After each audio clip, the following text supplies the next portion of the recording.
Good morning.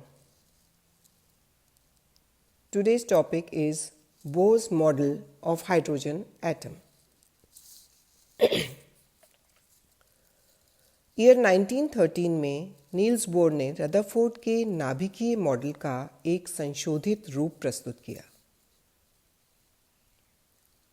इसे समझने से पहले आइए रदरफोर्ड मॉडल पर एक नज़र डालें।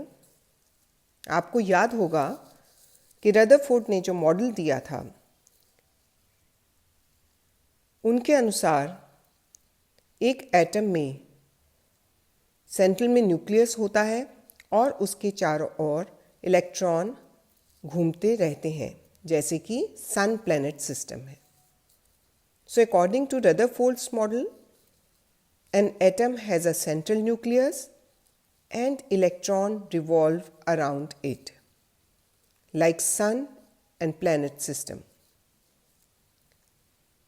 However, the fundamental difference between the two is that planetary system is held in place by gravitational force,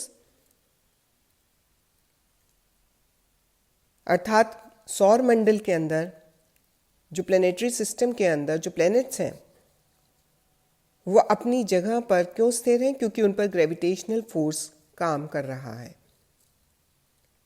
लेकिन न्यूक्लियस इलेक्ट्रॉन सिस्टम पर कूलम फोर्स काम करता है, क्योंकि ये चार्ज्ड पार्टिकल्स हैं और हम जानते हैं कि इलेक्ट्रोमैग्नेटिक थ्योरी के अनुसार accelerated charged particles electromagnetic wave के रूप में रेडिएशंस एमिट करते हैं। ऐसे में इलेक्ट्रॉन की ऊर्जा कम होती जाएगी और इलेक्ट्रॉन अल्टीमेटली नाभिक में गिर जाएगा। अगर इसका स्पेक्ट्रम अध्ययन किया जाए तो ये स्पेक्ट्रम कंटिन्यूअस होगा, लेकिन वास्तविकता कुछ और है। लाइन स्पेक्ट्रम का मिलना इस रदरफोर्ड की इस धारणा को गलत साबित करता है। ऐसे में बोहर ने मैक्स प्लैंक के क्वांटम सिद्धांत का उपयोग किया, जिसके अनुसार ऊर्जा का उत्सर्जन व अवशोषण निरंतर क्रम में ना होकर ऊर्जा के छोटे पैकेट्स के रूप में होता है, जिन्हें क्वांटम कहते हैं। प्रत्येक पैकेट की ऊर्जा h न्यू के बराबर होती है। बोहर ने अपने इस मॉडल को समझाने के लिए कुछ पोस्टुलेट्स दिए, कुछ धारणाएं दी, जो निम्न प्रकार से हैं। उनके अनुसार इलेक्ट्रॉन न्यूक्लियस के चारों ओर कुछ निश्चित स्थायी वृत्ताकार कक्षकों में चक्कर लगाता है। चक्कर लगाते समय विद्युत चुंबकीय विकिरणों के कारण, इलेक्ट्रोमैग्नेटिक वेव्स के कारण, रेडिएशंस के कारण उसकी ऊर्जा की हानि नहीं होती। बोहर ने इन कक्षकों को स्टेशनरी ऑर्बिट कहा। स्थायी कक्ष जिसे हम कह सकते हैं, इस अवस्था में इलेक्ट्रॉन पर दो फोर्सेस कार्य करते हैं, दो बल कार्य करते हैं।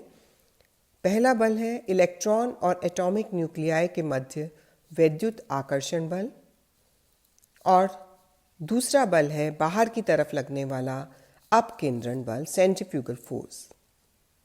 ये बल एक दूसरे को काउंटर बैलेंस कर देते हैं, प्रतिसंतुलित कर देते हैं। इलेक्ट्रॉन न्यूक्लियस के चारों तरफ केवल उन्हीं कक्षों में चक्कर लगाता है जिनमें उनका कोणीय संवेग यानी एंगुलर मोमेंटम h/2π का पूर्णांक गुणक होता है, सिंपल मल्टीपल होता है। यानी कोणीय संवेग mvr should be equal to nh/2π, और n यहाँ पर संख्या बताता है कक्षकों की, 1, 2, 3 या इससे भी अधिक। बोर मॉडल की जो अगली धारणा है उसके अनुसार ये जो स्टेबल स्थायी वृत्ताकार कक्षाएं हैं, इनकी निश्चित ऊर्जा होती है, अतः इन्हें एनर्जी लेवल्स भी कहते हैं। न्यूक्लियस से ऊर्जा तल की दूरी बढ़ने पर ऊर्जा की मात्रा बढ़ती है और अनंत पर ऊर्जा का मान शून्य हो जाता है।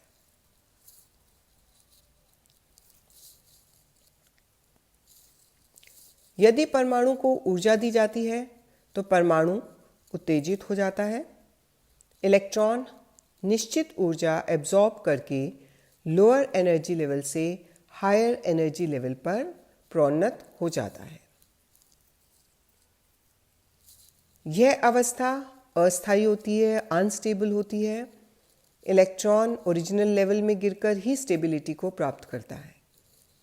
इस प्रक्रिया में एब्जॉर्ब्ड एनर्जी के बराबर ऊर्जा का प्रकाश के रूप में उत्सर्जन होता है और स्पेक्ट्रम का निर्माण इसी से ही होता है। तो मैक्स प्लैंक की थ्योरी के अनुसार जो ऊर्जा का अंतर है, difference in energy, delta E is given by E2 minus E1, और हम जानते हैं कि E is equal to h nu. आइए अब जानते हैं कि बोहर के इस मॉडल को हम हाइड्रोजन एटम पर किस प्रकार प्रयुक्त कर सकते हैं। हम जानते हैं हाइड्रोजन में एक इलेक्ट्रॉन होता है, यानी यह एक इलेक्ट्रॉन तंत्र है।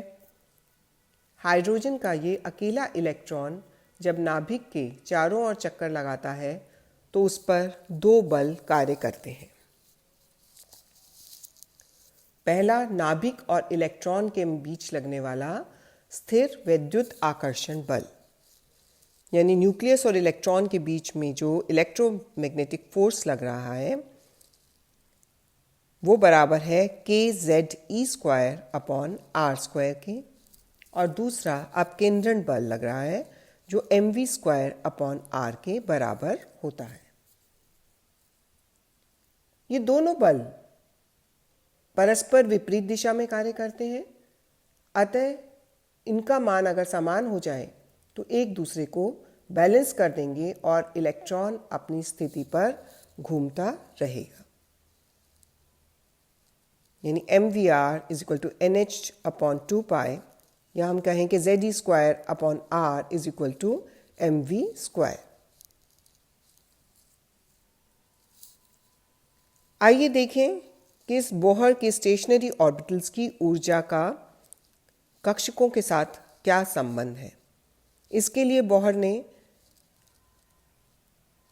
ऑर्बिट्स की ऊर्जा निकाली जो कि इस प्रकार दी जाती है Rn is equal to n² into h² epsilon 0 upon πmZe²। यहाँ n एक इंटीजर है। Rn nth ऑर्बिटल की त्रिज्या है, रेडियस है। h आप जानते ही हैं कि प्लैंक्स कांस्टेंट है। एप्सिलॉन 0 इलेक्ट्रिक कांस्टेंट है। m यहाँ पर इलेक्ट्रॉन के द्रव्यमान को दर्शा रहा है।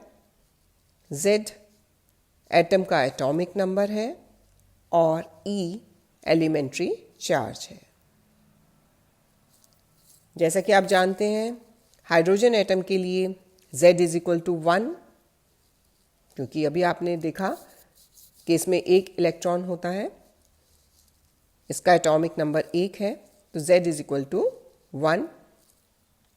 और एप्सिलॉन 0 h, m, e और पाई कांस्टेंट है, तो ऐसे में बोहर मॉडल की जो त्रिज्या है Rn, it should be directly proportional to n², कक्षकों की संख्या के स्क्वायर के समानुपाती होती है। तो किसी परमाणु के लिए n का मान यानी कक्षाओं की संख्या बढ़ने से उसकी त्रिज्या का मान भी बढ़ता जाता है। इसी प्रकार बोहर ने nth ऑर्बिटल में इलेक्ट्रॉन का वेग भी ज्ञात किया और उसका फॉर्मूला इस प्रकार दिया गया v is equal to 2πe² upon nh।